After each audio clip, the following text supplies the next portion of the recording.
आणि आता मुंबई उपनगरातल्या टॉप 9 बातम्या बघूयात। मुंबईतील काही आता करी रोड या परिसरामधील पाणीपुरवठा आज बंद राहील, तर सेनापती बापट मार्गावरील प्रमुख जलवाहिनीच्या दुरुस्तीच्या कामासाठी पाणीपुरवठा विस्कळीत।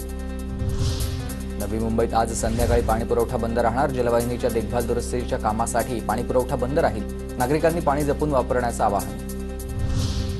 मुंबई विद्यापीठाच्या कॅम्प्समध्ये आता विद्यार्थी संघटनांना आंदोलन करता येणार नाही। आंदोलन करण्यासाठी विद्यापीठ प्रशासनाची परवानगी घ्यावी लागेल। विनापरवानगी आंदोलन केल्यास कारवाईचा इशारा। ठाणे महानगरपालिका हद्दीमध्ये साथीच्या आजारांमध्ये वाढ। Malaria, dengue, typhoid, swine flu आणि अतिसार यांसारख्या साथीच्या रुग्णांचे हाल होत आहेत, कारण 241हून अधिक रुग्णांवर आतापर्यंत उपचार सुरू झालेले आहेत। मुंबईत पोलिसांच्या तपासणीमध्ये 3 खासगी रुग्णालयांना मान्यता। मुंबई कोकण विभागामधील पोलीस अधिकारी आणि कर्मचाऱ्यांच्या सोयीसाठी रुग्णालय। अंबरनाथमध्ये 40 कोटींच्या खंडणीसाठी बिल्डरच्या तरुणाचं अपहरण करण्यात आलं आणि अवघ्या 12 तासात 10 आरोपींना बेड्या ठोकण्यात आल्या। 20 वर्षीय तरुणाची सुखरूप सुटका करण्यात आली। बनावट पास बनवून वॉटर किंगडमला तब्बल 72 लाखांचा गंडा घालण्याचा आरोप। वॉटर किंगडमकडून गोराई पोलीस ठाण्यात तक्रार दाखल।